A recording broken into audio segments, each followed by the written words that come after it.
자, 제가 요즘에 그 커피를 끊어가지고 요즘에 이렇게 또 차를 마셔요. 근데 맛있다. 혹시 그거 아세요? 뭐요? 이게 티백이라는 게 티백. 설마.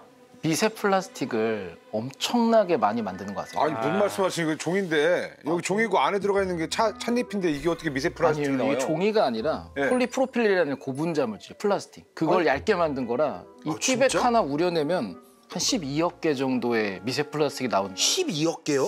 그게 지금 들어간 거예요. 지금 내가 그러면 이거 잠깐 몇 번 털어가지고 놨는데 여기에 지금 12억 개가 들어가 있다고 티백 하나요? 녹아 나온 걸 꼴깍하신 거. 근데 놀라운 건 네. 우리 이런 물병 되게 많이 쓰잖아요. 네. 생수병. 이런 생수병. 저 맨날 써요. 네, 생수병 속에서도 네. 미세 플라스틱이 엄청 많이 납니다. 이 뚜껑 딸 때. 수십억 개. 무슨 말도 안 되는 아니 거야. 진짜로 한 20만 개쯤 들어있을걸요? 이 미세 생수병에도? 심지어 그 눈물약 있잖아요. 네, 따서 아니야. 일회용. 네. 그것도 한 방울 버리라는 말 못 들어보셨어요? 뜯는 순간 미세 플라스틱 조가리가 나는 그거 일부러 사람들이 그냥 허세 부리는 줄 알고. 그거 미세 플라스틱 나온대요. 그러니까 아무튼 이 미세 플라스틱이라고 하는 게 생각보다 너무 많고 너무 흔하고 근데 정확하게 미세 플라스틱이 어디까지가 미세이고 얼만큼 위험한 거고 어디에 있고 어디에 없고 이런 것들이 좀 저희들이 잘 모르잖아요. 좀 맞아요. 헷갈리잖아요. 네. 그래서 미세 플라스틱 분야의 전문가 전 세계 탑 클래스 연구자분. 그러면 오늘 이제 공부를 좀 많이 해야 될 것 같습니다. 진짜로요? 예, 왜냐하면 미세 플라스틱은 건강과 직결이기 때문에 네. 이분한테 좀 우리가 최대한 많이 질문을 해가지고 쏙쏙 뽑아 먹자고.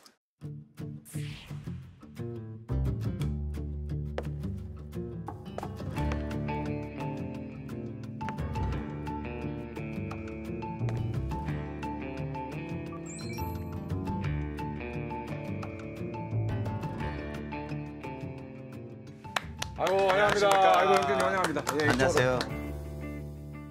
저는 그 회계하시는 분 오늘 약간 드라마 협상의 기술에 완전 나오는 빠지셨네. 배우분이신 줄 아니 아니 근데 좋은 뜻이죠? 좋은 뜻이죠. 그럼요. 인상이 너무 좋으세요. 감사합니다. 예. 본인 소개 좀 부탁드리겠습니다. 네, 저는 해양 오염을 연구하는 환경과학자 심원 준입니다. 그 저희 쪽에 HCR, 네. Highly Cited Cited Researcher. Researcher. 뭡니까? 아주 많은 연구자들이 이제 논문을 인용하는 사람들을 뽑는데요. 그게 제일 많이 인용하는 1%, 상위 1%의 논문을 얼마만큼 많이 쓰는가를 사람들이 쫙 조사를 해요. 상위 1%. 네, 뭐 저는 거기 못 들어가죠. 예. 이제 거기에 들어가는 한국인이 별로 없는데 이 생태 환경 분야에서 그러니까 상위 0.1%의 연구자만 월드 클래스네요. 네, 이 HCR로 영예를 누리는데 바로 그 HCR이신 월드 클래스. 신 박사님. 근데 궁금한 게 그 상위 1%는 누가 정하는 거죠? 내가 정하나요? 나 이제부터 상위 1%로 내가 이번에 이 논문 냈으니까 나 1% 시켜주세요. 이건 아니잖아요. 그죠? 이게 클라리웨이트라고 하는 세계적인 과학 정보 분석 기업이 있는데 아까 HCR이라고 말하는 이런 통계 분석들을 매년 선정을 합니다. 매년 10월마다 우리 뭐 있죠? 과학계에서 가장 큰 행사인 노벨상이 있어요. 노벨상, 예. 가장 많이 참고하는 자료가 이 클라리웨이트에서 선정한 이게 사람들이에요. 대한민국의 박사님께서 네. 월드와이드 상위 0.1%. 그럼 박사님, 이 정도면은 노벨상도 좀 기대해 볼 만하지 않습니까? 아쉽게도 환경 분야가 없습니다. 노벨상은요? 근데 또 오히려 평화상을 받으실 수 있죠. 미세 플라스틱 문제를 해결해 버리시면 그럴 수 있네요. 그것도 가능하죠. 그 미세 플라스틱 문제만 해결되면은 뭐 노벨상이 뭐예요? 완전 그냥 세계 최고 재벌되죠.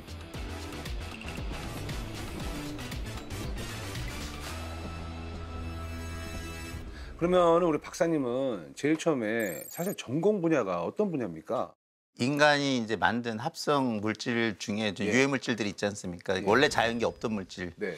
이제 해양 오염, 환경 넓게 보면 환경 오염을 이제 연구하는 그렇죠. 사람이고요. 이제 저희가 해양 오염을 조사하다 보면 해안가를 많이 돌아다니죠. 그렇죠. 저희가 이제 조사하는 데는 사람들이 가기 힘든 장소들이거든요. 그렇죠. 거기에 가면 네. 여지없이 플라스틱 쓰레기가 쌓여 있습니다. 쓰레기들이. 그래서 저거를 한번 연구해 볼까 하는 생각을 하던 차에 거기 보면 조그만 알갱이들이 보이잖아요. 네. 그래서 이제 눈에 보이는데 제가 더 쪼개지면 눈에 안 보이는 크기까지 가지 않을까라는 생각을 쪼개질 것 했었고요. 그런데 저희가 하던 연구가 있으니까 조금 미뤄둔 차에 이제 영국의 리차드 톰슨 이제 박사가 2004년에 사이언스의 논문을 딱 냅니다. 그러니까 동물 플랑크톤을 관찰하다가 그 네트에 걸린 플라스틱 조각을 본 거죠. 그래서 그분이 이제 마이크로 플라스틱 용어를 처음 썼고, 저도 그때 이제 머리를 약간 맞은 것처럼 생각했던 게 정말 현실이 됐구나. 그래서 바로 연구에 이제 투입하고 싶었는데 2007년에 태안에 유류 유출 사고가 크게 터지지 않았습니까? 그 해양오염 조사 책임자를 제가 맡게 됐습니다.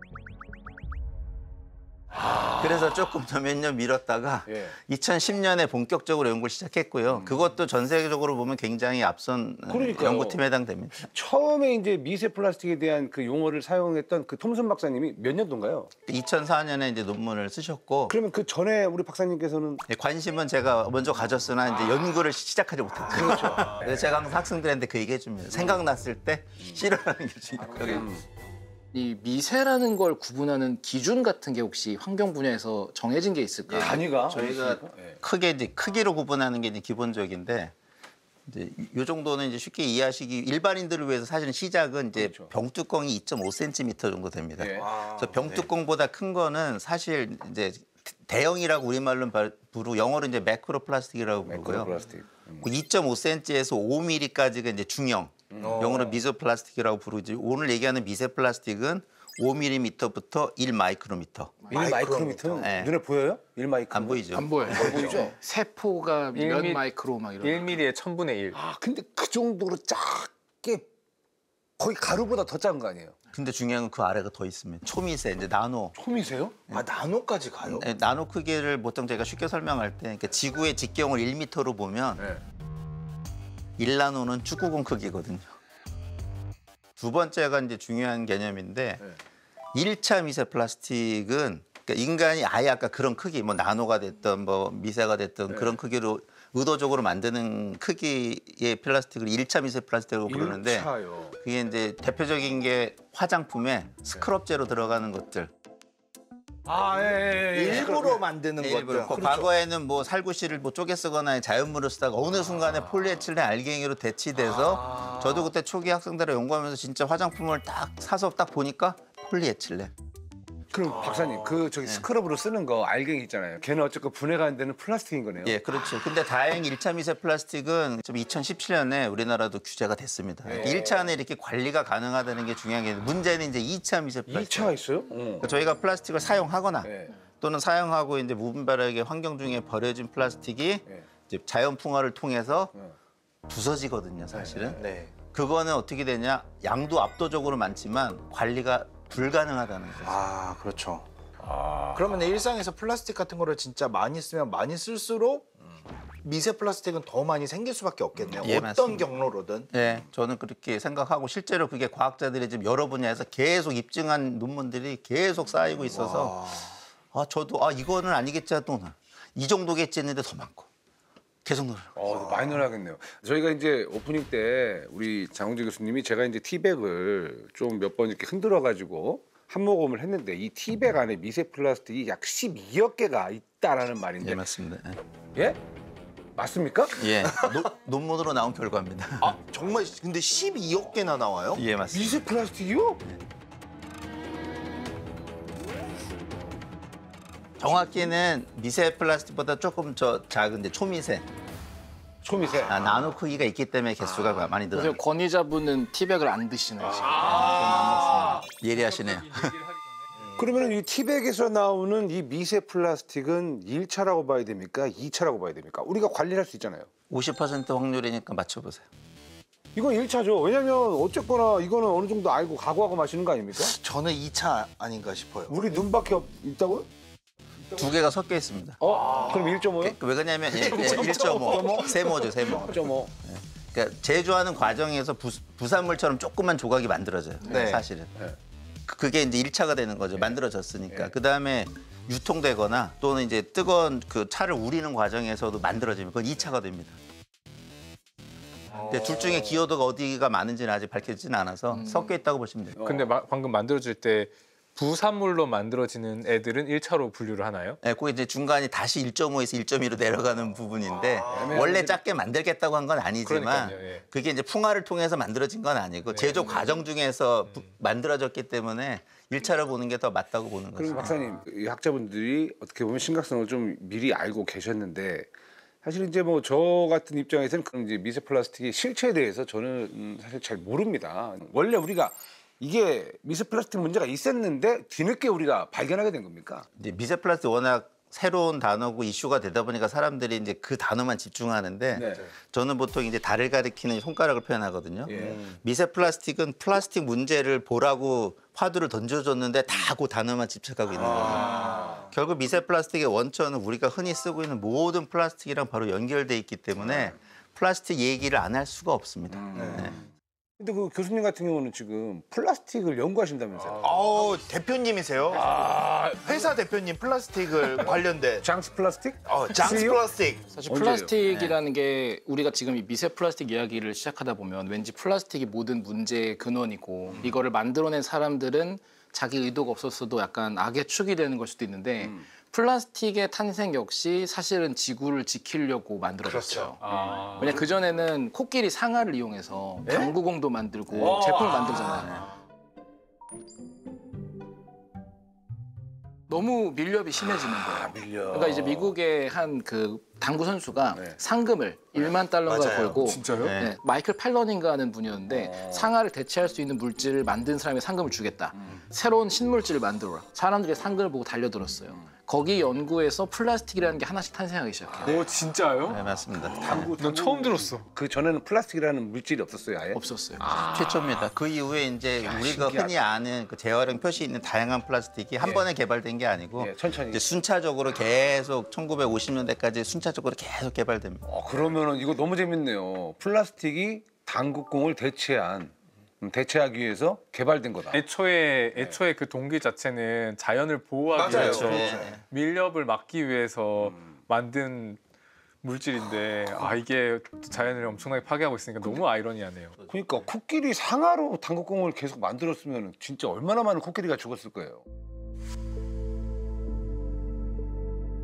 그 코끼리 살리기 위해서 플라스틱이 탄생을 했는데 결국 탄생된 플라스틱이 지금 현재 우리의 어떤 생명을 되게 위협할 수 있는 강력한 어떤 그런 무기가 될 수 있다라는 거죠. 그렇죠.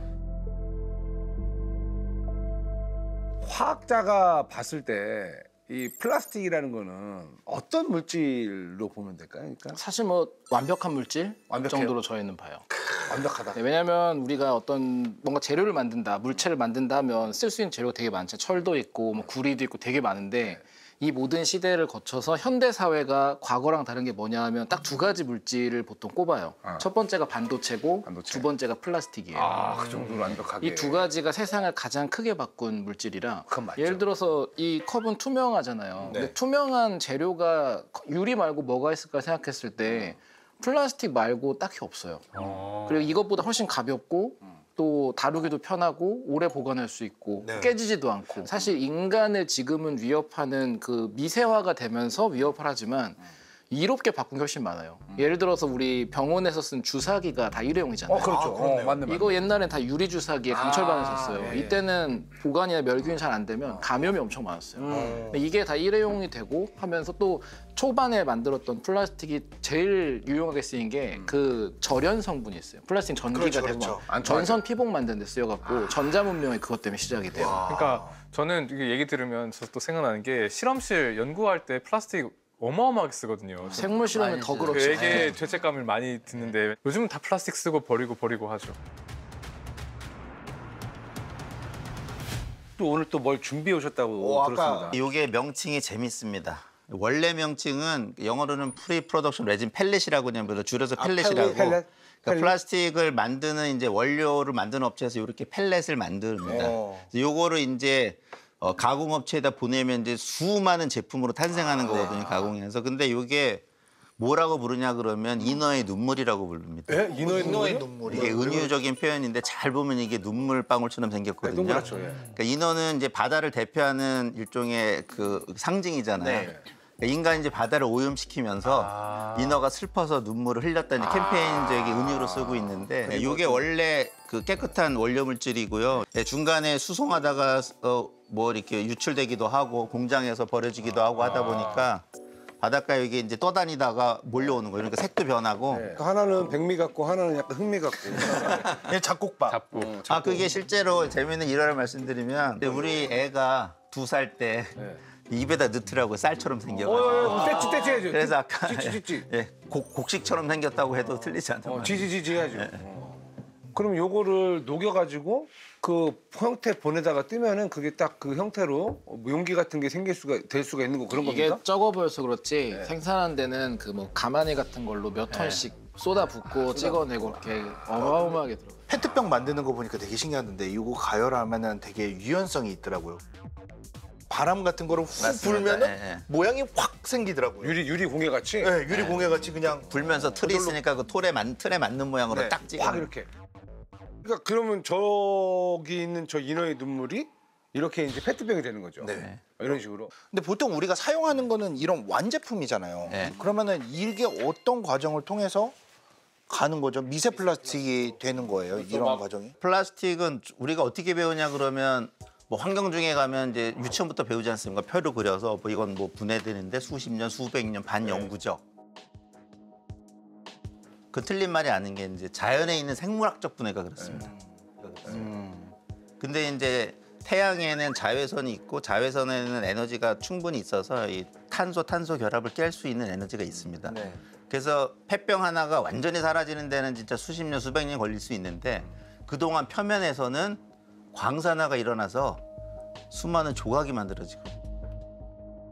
근데 우리가 플라스틱이 뭔지를 알아야 이게 과연 쪼개질 수 있을까라는 걸 이제 앞으로 이야기할 수 있는데 결국에는 모든 게 화학 물질이다 보니까 우리가 몇 번 뭐 원자니 분자니 얘기를 했잖아요. 분자라는 걸 쉽게 생각해서 그냥 작은 구슬이라고 생각하면 얘네들을 계속 연결해서 긴 형태로 이을 수도 있잖아요. 목걸이나 끈처럼. 그걸 우리가 고분자라 그래요.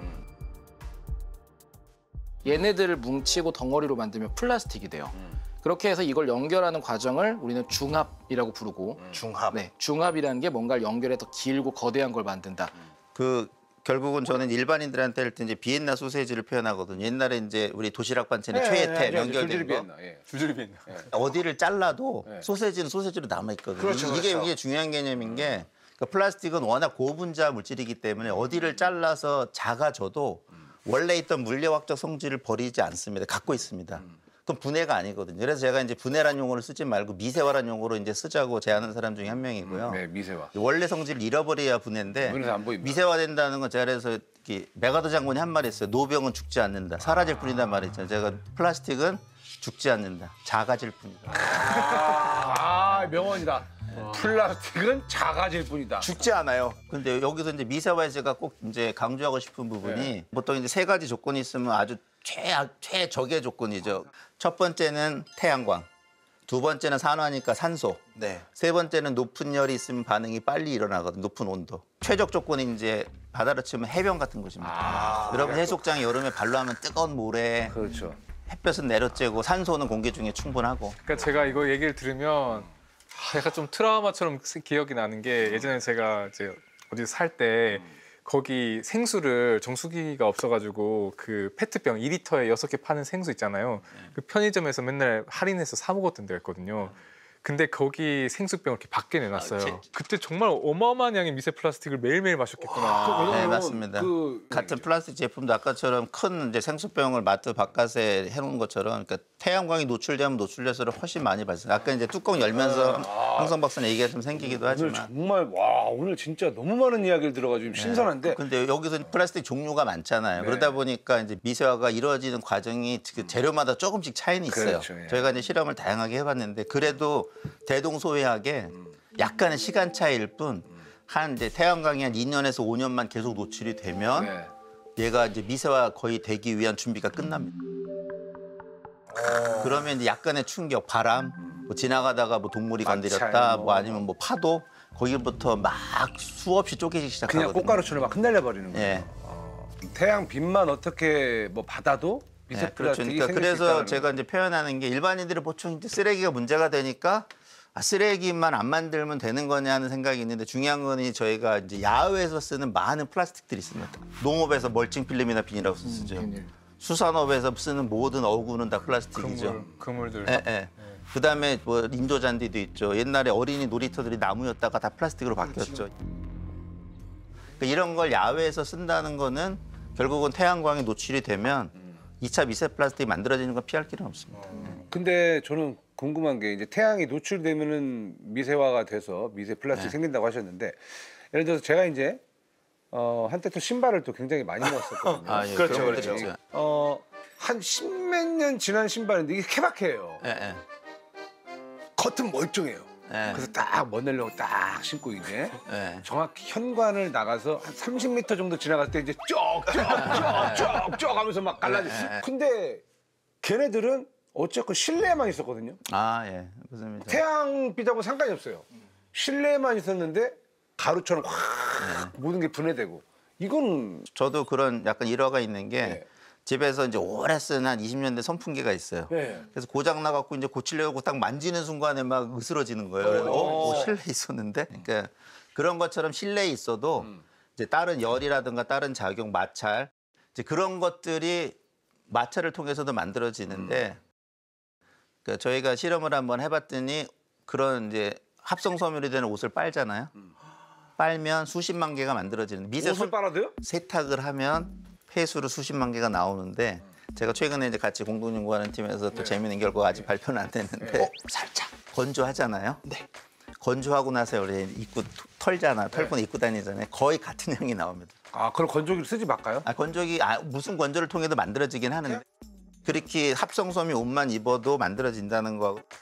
또 하나는 우리가 이제 타고 다니는 자동차의 타이어는 거의 30%는 합성금으로 돼 있어서 그것도 이제 플라스틱 재질이거든요.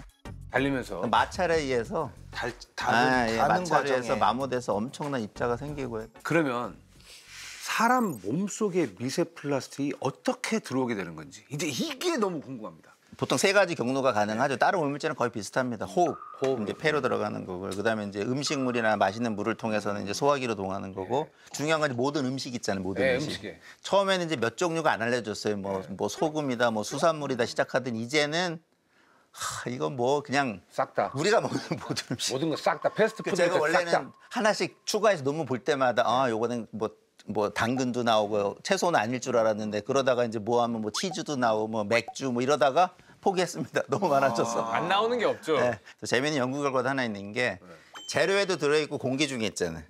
그 음식을 조리하는 과정 중에 재료에 있는 게 더 많냐 공기 중에서 떨어지는 게 많냐 연구했는데 또 떨어지는 게 많은 경우도 있습니다. 저희가 많지는 않을 걸로 아직 연구 결과는 그렇게 부족한데 피부 햇을 통해서 흡수되는 것도 가능합니다. 피부에 흡수요? 생물 실험해 보면 들어가거든요. 작은 크기가 되면. 피부는 그러면은 약간 그런 그 옷들이 또 흡수를 시킬 수도 있겠네요. 옷 같은 게. 그건 아직 연구는 안 되는 걸로 알고 있는데 해볼 만한 가치가 있다고 봅니다. 피부 흡수는 너무 충격인데. 초미세 정도면 피부로 들어갈 수 있어요. 그래요? 보통 우리가 뭐 영양제 같은 것도 막 팩도 하고 하잖아요. 근데 그런 성분들이 들어간다는 게 분자 뭐 몇 나노 크기면 피부를 들어갈 수가 있어요. 근데 초미세 정도면 나노미터 크기면 충분히 들어갈 수 있죠. 요즘은 워낙 플라스틱 이제 만드는 기술이 발달하다 보니까 이제 일반인들이 잘 모르는 것 중에 하나 요즘 이슈가 되는 게 이제 물티슈 같은 거예요. 잘못하면 종이로 하는데 네. 그 안에 합성 섬유가 꽤 많이 들어가 있거든요. 저도 이거 물티슈가 펄프로 만든 게 아니라 플라스틱 원료를 만들었다는 거 알고 너무 충격받았어요. 저도 처음에는 그 펄프인 줄 아 알았어요. 어떡하지 그러면? 물티슈 너무 많이 쓰는데. 요즘 굉장히 많이 쓰죠. 네, 그 화장실 갈 때 없으면 안 되거든요. 외부에 나갔을 때. 그렇죠. 스타일리스트가 화장실을 가는데 이제 물티슈 좀 이렇게 가방에서 받아가지고 갔거든요. 그래서 다 나왔는데 갑자기 막 쓰러질 정도로 식은땀이 막 날아가는 거야. 봤더니 내가 가져온 게 클렌징 티슈였더라고. 나 그때 정말 죽는 줄 알았어. 너무 급하니까. 종이컵은 어떨까요? 그 종이컵이 사실 안에 폴리에틸렌으로 코팅이 돼 있단 말이에요. 안 그러면 음료 같은 걸 새니까요. 담을 수가 없죠. 그렇죠, 세기도 하고 그렇죠. 분리. 예. 젖어버리니까. 근데 그 음료가 보통 저희가 일회용 종이컵에 이제 뜨거운 커피 정도 한 잔이 한 60에서 80ml 되거든요. 네. 한 잔 마시면 한 15개 정도가 발생합니다. 와, 근데 15개요? 감이 안 와요, 그러니까. 진짜. 안 오시죠? 아니 기사식당에서 기사님들 제육이랑 뭐 이렇게 드시고 난 다음에 항상 100원 이렇게 넣어가지고 그 그렇죠. 예. 달달한 커피 또 드셔야 그렇죠. 그래야 이제 다시 또 리프레시가 되는데 15개 미세먼지를 식사 후에 한 잔에 미세 플라스틱. 15개니까 1년에 본인이 마시는 종이컵에 마시는 음료 생각하시면 곱하면 이제 나오죠. 밖에 미세먼지, 초미세먼지 심해가지고 네. 마스크 쓰잖아요. 거기에 초미세 플라스틱 엄청 많을 것 예, 같거든요. 그것도 아까 저기 이번에 티백 얘기하신 거면 똑같이 폴리프로펜이 중간에 필터로 들어가 있습니다. 그러니까 마스크가 저도 그건 그죠? 일반인들이 그 코로나 때 워낙 그것 때문에 또 이게 득과 실이잖아요. 네. 코로나 바이러스는 막고 전파는 막아야 되지만 그러다 보니까 어쩔 수 없이 또 나노 폴리프로필렌 미세 플라스틱은 호흡하게 되는 그 완전히 득과 실이었습니다. 버프 이런 거 그거 쓰고 나가서 자전거를 타는 거예요. 미세먼지 맞고 그러면 미세 플라스틱 들어가고 물통이 자꾸 흔들리니까 물통에서 물이 흔들리니까 자전거 타면 물통이 흔들리니까 미세 플라스틱이 또 나오고.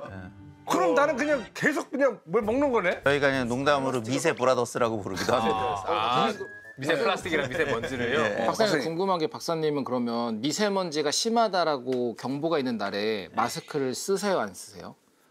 저는 일단은 마스크를 쓰지는 않습니다. 아 아, 그래요? 먼지가 좀 더 낫다. 그러니까 뭐 그걸 제가 연구한 건 아닌데 연구한 건 아닌데 저는 그냥 잘 모르지만 생기고 촉감 자체가 이거는 미세 플라스틱 덩어리다라고 느꼈어요. 아 미쳤네. 나 어떡하지? 나 옛날에 코로나 때 네.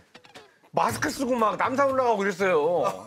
영상 찍는다고 막 이러면서. 뭐 엄청 들이셨겠는데요? 제가 네. 정수기를 원래 렌탈해서 쓰다가 제가 이제 그 코디 아주머니하고 좀 워낙 바쁘니까 일정 맞추기가 좀 어려워가지고 그다음에 이제 제가 이제 생수를 배달시켜서 계속 먹고 있거든요.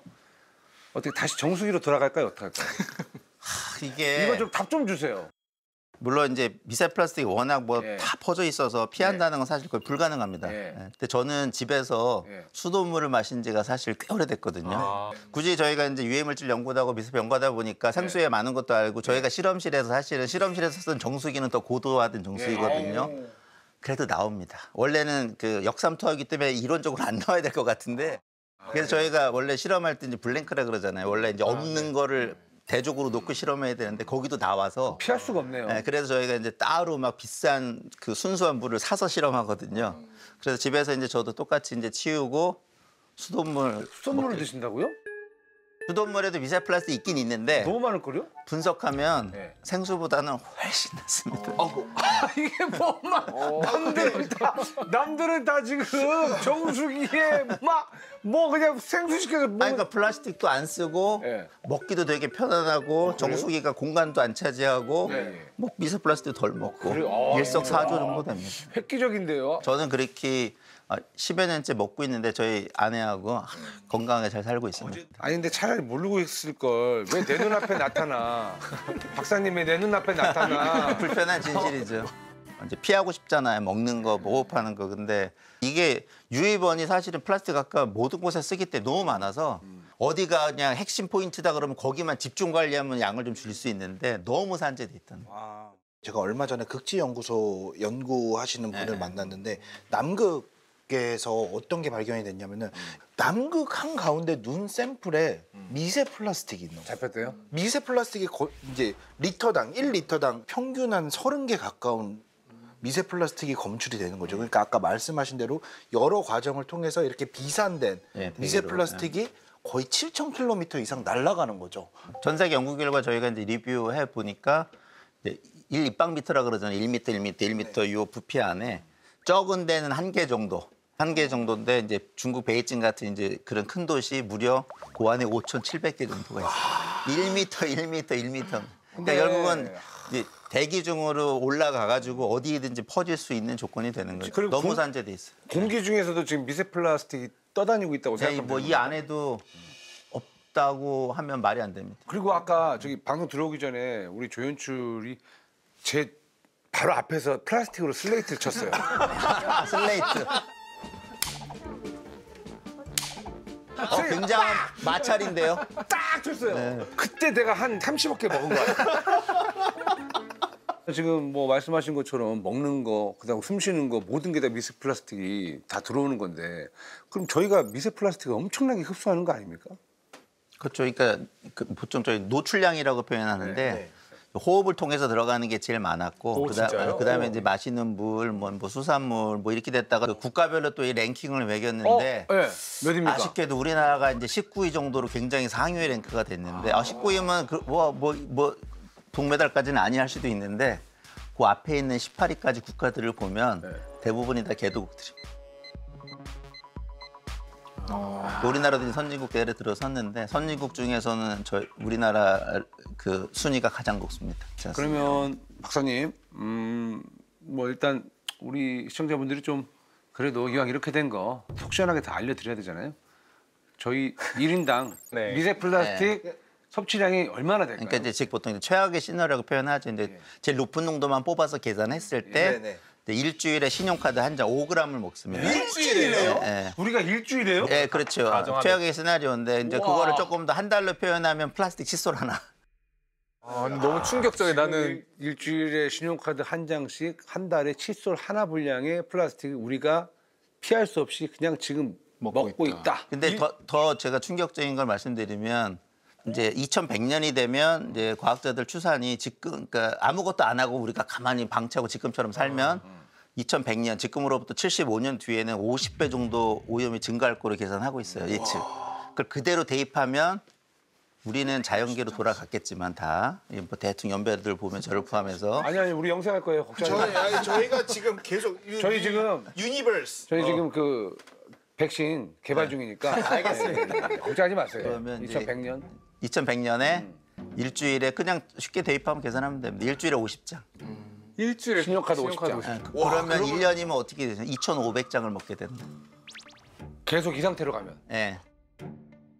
그 몸에 들어가잖아요. 일단 뭐 배출은 안 되나요? 그러니까 그게 처음에는 큰 미세 플라스틱을 분석했으니까 작은 거 분석을 못할 때는 상당수 이게 상피세포에서 흡수가 안 되고 소화관내에서 보통 이제 배출되는 거라서 대변을 검사했더니 100% 나온다.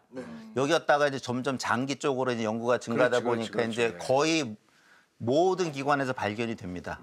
여러분이 아시는 그냥 웬만한 몸에 있는 기관 다 아시면 되고 이제 잘 이제 설마 여기까지 하는 걸로 치면 뭐 혈액, 그다음에 정자, 그렇죠. 이제 그 산모의 태반이라는 게 결국은 아기에게 전이가 된다는 뜻이거든요. 그래서 그냥 몸에 있는 모든 기관에서 지금 다 검출이 되고 있어요. 그러면 이렇게 몸에 쌓이는 축적되는 미세 플라스틱은 우리 몸에 어떤 문제를 일으킬까요? 제가 이제 2개의 연구 결과를 보고 솔직히 굉장히 충격을 받았는데, 그러니까 혈관 질환 환자들이 있습니다. 동맥경화 이런 그러니까 데요? 이렇게 경동맥에 이제 문제가 생겨갖고 예. 방리한 환자들, 예. 312명의 환자를 혈전을 채취해서 분석을 했어요. 네. 두 그룹으로 나눕니다. 혈전에 미세 플라스틱이 발견된 그룹, 없는 그룹. 3개의 이제 위험 요소, 사망, 심장마비, 심근경색. 그러니까 심장계통에 이제 심장이죠, 예. 그 위험하고 딱 매치를 시켰는데 예. 혈전에서 미세 플라스틱이 발견된 환자 그룹에서 2배가 높게 나타났어요.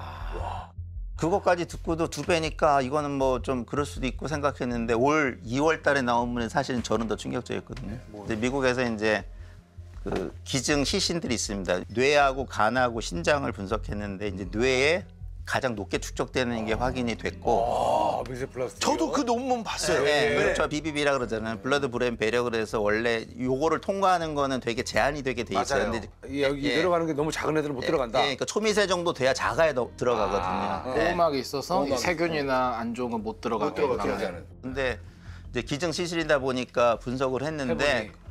그 다음이 더 충격적이에요. 그 28명의 이제 샘플이었는데 그 중에 치매로 진단받은 환자가 12명 있었어요. 그래서 12명 그룹하고 치매 진단을 받지 않은 그룹하고 딱 비교를 했는데 치매 그룹에서 뇌에 있는 초미세 플라스틱 농도가 7배가 높게 나와요. 굉장히 충격적인 결과인데 아직 얘가 뭐 혈관 질환인지 뭐 치매를 바로 유발했는지는 모르죠. 연관성만 나왔으니까 걔가 직접 줬는지 아니면 이런 미세 플라스틱이 많이 노출되는 환경에 사는 사람이 나머지도 안 좋을 수 있는 것 때문에 생긴 영향인지는 이제 앞으로 후속 연구가 필요할 텐데 이 정도 논문 결과를 보면 앞으로 지속적으로 쌓이지 않을까 하는 영향을 제가 끼치네요, 예측을 합니다. 당연히. 이거는 누가 봐도 영향을 끼친다고 봐야 되는 거죠. 예쁜 꼬마 선충이 이런 독성 연구에서 굉장히 많이 쓰이고 있거든요. 되게 빨리 자라고 수명도 짧아서. 그래서 최근에 저랑 굉장히 친한 예쁜 꼬마 선충 연구자분이 이 초미세 플라스틱을 가지고 그 예쁜 꼬마 선충을 파킨슨병 걸린 것처럼 만들 수 있어요. 아, 진짜요? 그래서 그런 파킨슨병 모델 선충이 있는데 이 파킨슨병 선충 모델에 이제 이 미세 플라스틱, 초미세 플라스틱을 적용하면 훨씬 더 안 좋아진다. 그러니까 저 처음 알았습니다. 뇌에 들어간다고 하면 사실은 알츠하이머나 치매 같은 것뿐만 아니라 파킨슨병처럼 다양한 질환들의 영향을 실제로 주고 있을 가능성을 이제 꼬마선충 연구나 뭐 아니면 물고기 연구나 이런 데서 많이 보고 있는데 좀 너무 저도 지금 약간 소름이 돋네요. 아, 큰일 났네. 미세 플라스틱 자체가 화학적 반응도 일으키는 건가요? 몸 속에서? 보통 이제 두 가지 형태의 영향이 있는데 입자가 이제 작아지면 입자가 주는 물리적 영향이 있습니다. 어디를 맞거나 뭐 이렇게 물리적으로 손상을 주거나 그다음에 이제 거기 포함되는 화학 물질이 있으니까 화학적 독성이 있어서 보통 두 가지가 같이 있다고 표현하거든요. 화학 물질은 또 전문가시니까 더 사실 언급하시겠으면 플라스틱을 만드는 재료들의 독성은 그리 높지 않아요. 네. 근데 오히려 거기 들어가는 화학 물질들을 우리가 많이 넣어요. 왜냐면 예를 들어 푸탈레이트 이런 걸 보통 가소제라 부르는데 페트병 같은 데 많이 넣어요. 이걸 넣어야 얘가 말랑말랑해져요. 그렇죠. 그것처럼 되게 뭐 비스페놀 A라고 막 우리 영수증 같은 데도 이런 거는 그 폴리카보네이트 만들 때 넣으면 투명해지고 단단해져요. 이런 걸 넣는데 얘네가 녹아 나오면 얘네가 거의 공통적으로 다 우리가 환경 호르몬이라 부르는 그 내분비 교란 물질에 포함이 돼 있거든요. 그게 이제 몸에 들어간 거에서 서서히 녹아 티백처럼 몸에 들어가서 이게 우리 몸에 들어가서 여기서 내분비 교란 물질을 쫙 내뿜는 게 발생하니까. 그래서 저희가 표현할 때 화학 물질 칵테일이다. 아까 언급하신 것처럼 그 안에 플라스틱 첨가제가 많이 들어가 있는데 그 중에 일부는 굉장히 유해한 것들도 포함돼 있어서 이제 화학 물질 칵테일로 부르려고 합니다.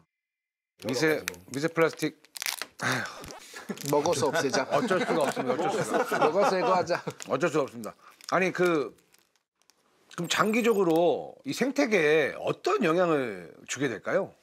이게 2100년에 플라스틱 그러니까 50배. 일주일에 네. 50개. 일주일에 50장. 50개 먹는 정도로 오염되면 저는 거의 대멸종 수준이 될 수도 있다고 생각하거든요. 디스토피아적인 그런 생각을 하자면 네. 이거는 좀 비슷한 사건이 뭐였냐면 20억 년, 25억 년 전쯤에 이 남세균이라는 애가 원래 광합성을 하던 애인데 네. 광합성의 산물로 산소를 만들기 시작했어요. 그렇죠.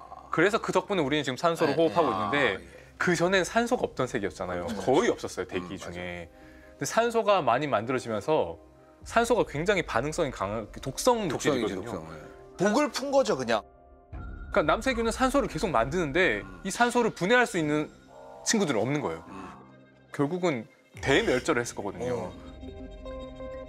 근데 지금 너무 인간이라고 하는 종이 출현해서 남세균이 산소라고 하는 독을 전체 바다에 푼 것처럼 인간이라는 종이 출현해서 플라스틱을 쓰면서 미세 플라스틱을 계속해서 풀기 시작하는데 산소도 처음에 남세균이 산소를 만들었을 때도 양이 적어서 괜찮았을 거란 말이에요. 근데 이게 어떤 티핑 포인트 그 매우 치명적인 선을 넘어서면 근데 줄어들진 않잖아요, 계속. 근데 교수님 그 멸종도 멸종인데 100년에 이제 우리가 50장짜리를 먹잖아요, 일주일에. 하도 50장을 먹는 거예요.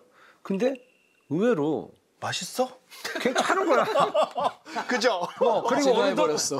내 소화기관이 소화. 이제는 그냥 배출을 할 정도가 이제 약간 된 거. 이게 진화라고 해야 되죠.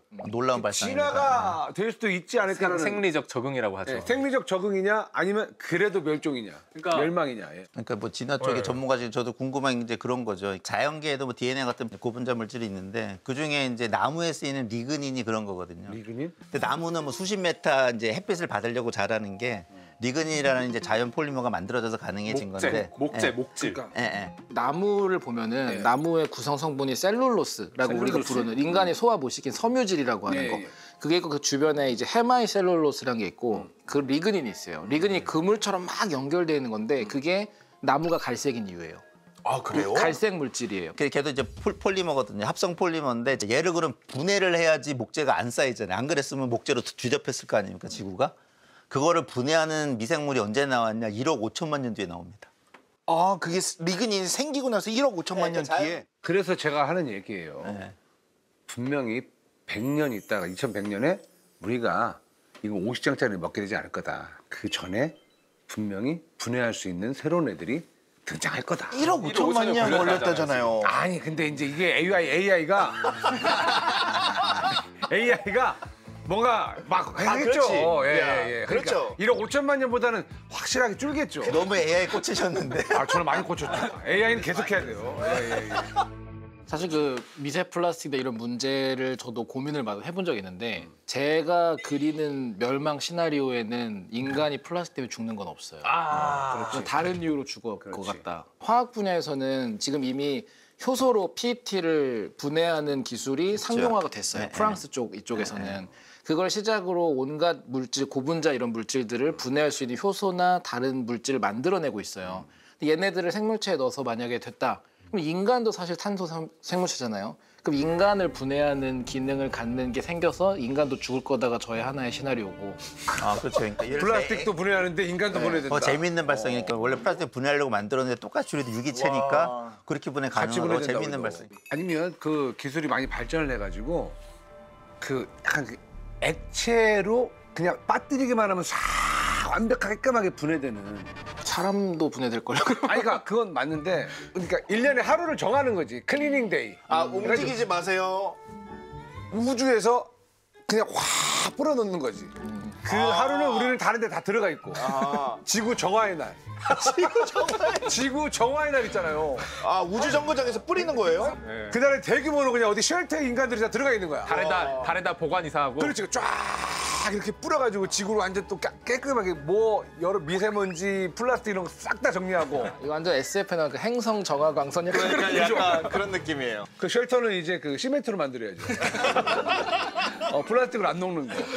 저는 천문학이나 이제 우주 탐사 이쪽을 전공을 하다 보니까 놀라운 게 뭐냐면은 인간의 발길이 닿은 곳은 무조건 쓰레기가 있잖아요.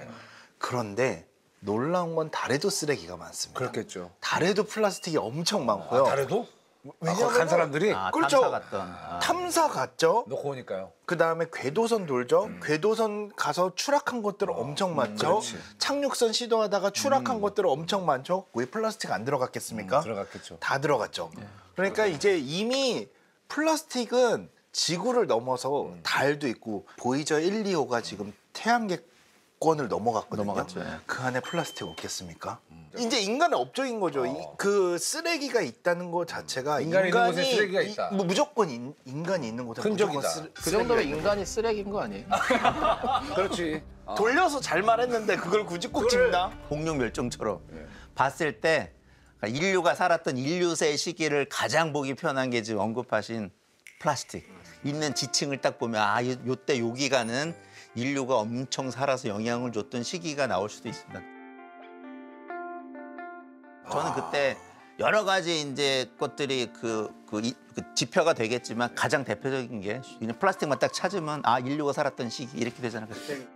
플라스틱을 대체할 수 있는 또 다른 물질이 친환경적인 물질이 있을 거라고 생각합니까? 저는 아직까지는 없다고 생각을 해요. 아예? 그리고 우리가 쓸 수 있고 다룰 수 있는 것 중에 플라스틱만큼 유용한 게 없어서 저기 생분해성 플라스틱 오히려 이쪽에 노력이 가는데 오히려. 또 얼마 전에 되게 흥미로운 논문이 나온 게 그 젖산이라 그러죠. 유산균 관련된 젖산. 이 폴리락틱 애시드라는 PLA, 그 PLA라는 이거 젖산은 우리 몸에도 쓰는 거니까 얘는 생분해성을 갖는 문제가 없는 건데 이것도 미세 플라스틱과 똑같은 독성을 보이더라라는 논문이 나왔어요. 그러니까 생분해성 플라스틱도 결국 미세화가 빨리 돼서 들어가면 똑같이 독성이다. 독성이 된다. 그러니까 그게 안전한 게 아니다 이런 게 나오고 있어.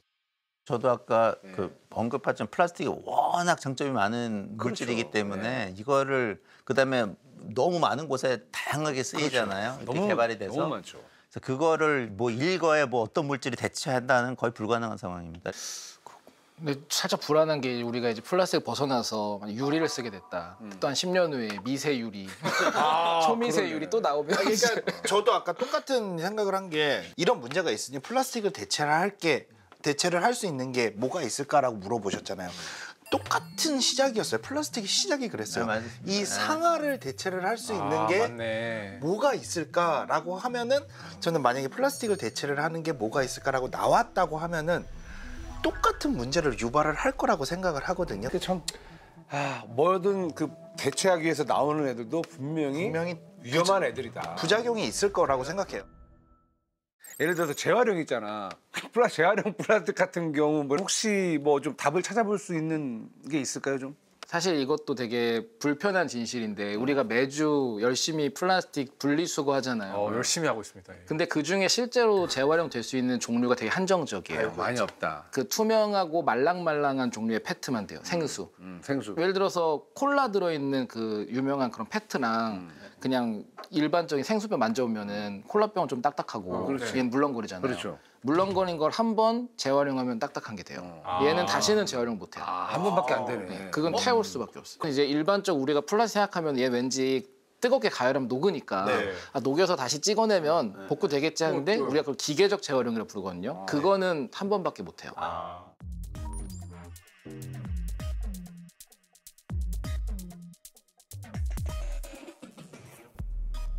근데 그렇게 되면 재활용을 하는 거를 늘리는 방식으로 하게 되면 미세 플라스틱 양은 엄청나게 더 많이 나오는 게 아닌가요? 그러니까 최근에 또 하나 나왔던 논문 때문에 조금 이제 충격적인 게 기계적으로 먼저 갈아서 조그만 조각으로 했을 때 반응이 빠르니까 그런 이제 재활용 공장에서 대기로 비산되거나 막 물로 나가서 그게 굉장히 많은 양으로 또 추정된 결과가 나와서 이거 재활용하려고 그랬다가 미세 플라스틱 더 만들어지는 거 아니냐는 얘기가 나오기도 해서 재활용 과정 중에서도 관리가 충분히 안 되면 또 그렇게 만들어질 수도 있습니다.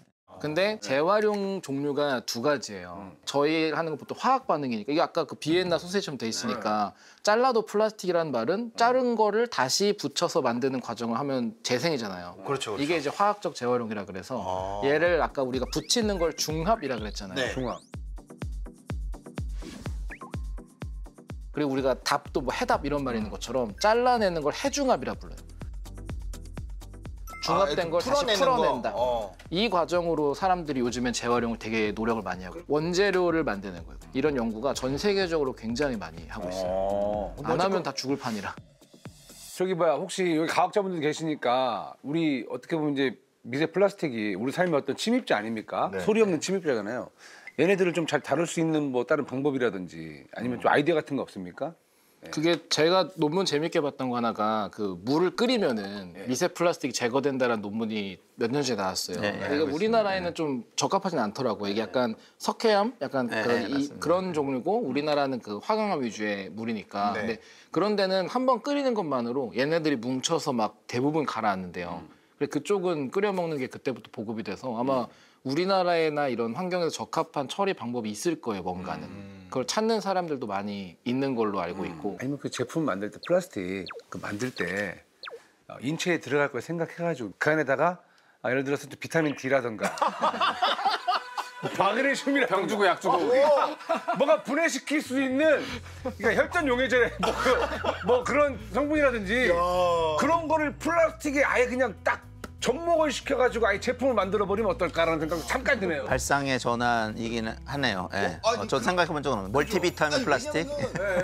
미세 플라스틱이 인체에 어떤 영향을 끼치는지 어디 부분을 주로 많이 공격하는지를 보고 거기에 맞는 처방을 갖다가 아예 그냥 딱 AI 괴롭혀가지고 합성 딱 해가지고 그냥 아예 만들어 버리는 거예요. 전달 물질을 매개체로 쓰자는 그렇죠. 뜻인 거죠. 아 괜찮은데요. 기가 막힌데요. 저는 이 얘기를 오늘 얘기를 들으면서 그 방사성 물질들을 썼던 역사가 기억나는데 지금 우린 방사능하면 오 막 돌연변이 될 것 같고 막 죽을 것 같잖아요. 근데 처음에는 그러지 않았잖아요. 그래서 막 그걸로 막 화장품처럼 쓰고 그러지 않았나요? 그게 지금 괜찮았다가 위험했다가 또 지금은 굉장히 유용하게 쓰고 있잖아요. 그 방사성 물질들을. 뭐든지 과학이 지금 선을 그으시는 건 아니어도 플라스틱도 또 말씀하신 좀 의외로 유용한 게 뭔가 있을 가능성도 혹시 있지 않을까라는. 이 박사님은 뭐 아이디어 같은 거 없어요? 저는 그 아이디어라기보다는 기존까지는 고민할 필요성 자체가 별로 없었던 것 같아요. 그러니까 뭐 쓰레기 버리는 이런 문제, 재활용 문제 정도 있었지만 미세 플라스틱처럼 막 정말 저희가 피하기 힘들 정도로 우리가 일주일에 플라스틱 카드 하나 먹을 정도로까지 문제가 있다는 걸 잘 몰랐는데 너무 많아요, 너무 많아. 그런 문제를 알게 된 것 자체가 이게 아까 말씀하신 거 손가락이잖아요. 이 손가락이 가리키고 있는 건 우리가 너무너무 많은 플라스틱을 쓰고 있는 문명에 살고 있다. 지금은 이제 저는 그래서 어떻게 표현하냐 그러면 아주 초기 수준의 조기 경보.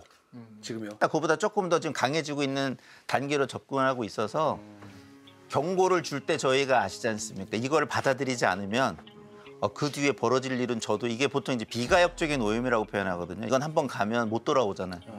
왜 이 문제가 어렵냐 그러면 이해 당사자가 전 인류예요. 그렇게 이해 당사자가 많으면 많을수록 과학적 사실이 없으면 단 한 발짝도 못 나갑니다. 가장 중립적이고 의미 있는 결과들이 쌓였기 때문에 우리가 지금 얘기하고 있는 뭐 해야 되는 것들에 대해서 당위성이 조금씩 인정받고 나아가는 것처럼 이런 과학적 자료들이 팩트에 근거해서 쌓이면 내가 줄여야 되겠네라는 인식을 바꾸는 게 굉장한 파워가 된다고 저는 생각해요. 그 힘이 모였을 때 바뀌는 거거든요. 맞습니다. 그리고 이런 이야기들이 자꾸 사람들 눈과 귀에 노출이 되는 맞아요. 예. 그러니까 알고리즘 혜택을 좀 많이 받고 많이 좀 이렇게 퍼져나갔으면 좋겠어요. 그죠? 예, 오늘 중요합니다. 정말 취미는 과학 중에서 특히 사회적으로 너무 중요한 메시지를 발신하는 언제나 느끼는 게 인류의 생과 사는 과학에 달려있다 라는 걸 제가 과학 프로를 진행하면서 정말 매 순간순간마다 너무 많이 깨닫습니다. 아유, 오늘 너무 좋은 시간이었습니다. 아유, 고생하셨습니다. 수고하셨습니다. 고생하셨습니다. 멀리서 치겠습니다. 피하고 싶은데. 뭐가 어째 이 녀석이? 너를 평생 못 만나게 되면 좀 서운할 것 같아서. 이곳이 바로 제 주식의 원천입니다. 만화방에 여러분들을 모셨어요. 기차에 내린 지가 너무 오랜만이어가지고 8개월을 넘게 달리다 보니까 부품들이 조금 저희가 사실 취미는 과학을 하면서 생물, 수학, 양자역학 정말 골고루 다 다루고 있잖아요. 근데 정작 중요한 거를 안 했더라고요. 뭐죠? 뭐지? 바로 인간. 아 인간이 왜 그럴까? 인간은 왜 다 다른데 왜 그럴까? 이 과학적으로 설명이 될까? 정말 어렵게 모셨습니다. 기초과학연구원 뇌과학이미징연구단의 우충환이라고 합니다. 뇌에서 마음을 읽어내는 브레인 디코딩이라는 연구를 주로 하고 있고요. 인간은 왜 사랑을 하면 바보가 될까요? 후회할 짓을 하는 걸까요? 계획한 대로 실천하지 못한 걸까요? 이런 고민을 하는 존재가 이 우주에 출현했다는 것 자체가 저 과학자로서 가장 심오하고 흥미로운 질문.